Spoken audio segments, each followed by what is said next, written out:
Another day, another basketball stories na naman ang pagkikwentuhan natin. At ngayon nga yung pag-uusapan natin ang balitang maswerte nga daw ang Dallas Mavericks sa kanilang bagong duo. At ang balitang bagong super team ngayon ang Golden State Warriors. Bukas na nga mag-uumpisa ang preseason ng Dallas Mavericks laban sa ating defending champion na Oklahoma City Thunder. Kaya puspusa na nga ang mga ginagawang ensayo ngayon ng kanilang players ngayong araw. Dito nga ay nagkaroon na ng Mavericks ng 5-on-5 practice kung saan naipamalas nga dito ng kanilang mga manlalaro ang mas maganda nilang chemistry, lalo na sina Anthony Davis at D'Angelo Russell na nakagawa ng ilang magagandang plays sa kanilang training camp. Naipakita nga nila dito na hindi pa rin naman nga talaga nawawala ang chemistry ng dalawang ito. Ilang taon na rin naman nga silang nagkasama sa kupunan ng Los Angeles Lakers kaya hindi na nga nakapagtataka bakit gamay na nilang dalawa ang galaw ng bawat isa. Which is isang magandang bagay para sa Dallas Mavericks dahil nakakagawa nga sila ng mga instant plays sa kanilang mga laro.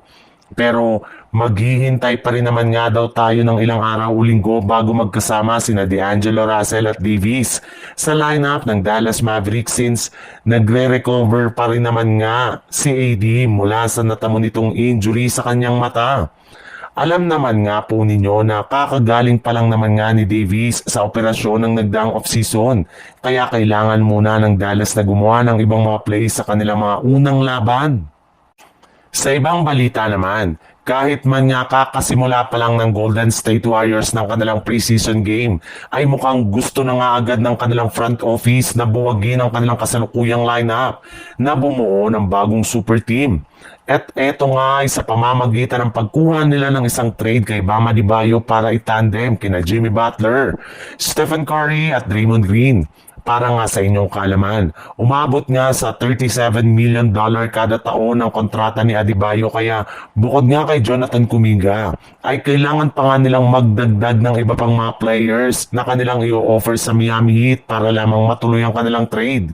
Yes, kailangan nga nilang makagawa ng isang blockbuster kung gusto man nila na makuha si Bam Adebayo. Maaari nga dito na madala ang iba pa nilang mga key role players at maging ang kanilang mga future draft pick na maaaring makasira sa kanilang chemistry, lineup at ang future ng kanilang prangkisa. Pero magiging worth it rin naman nga ang ganitong move dahil once na makuha nila si Adebayo ay makakabuo na sila ng isang legit na championship super team na maaaring makagawa ng bagong dynastiya sa mga susunod na taon sa NBA. At iyan nga ang posibleng gawin ng Golden State Warriors bago sumapit ang trade deadline sa darating na Pebrero.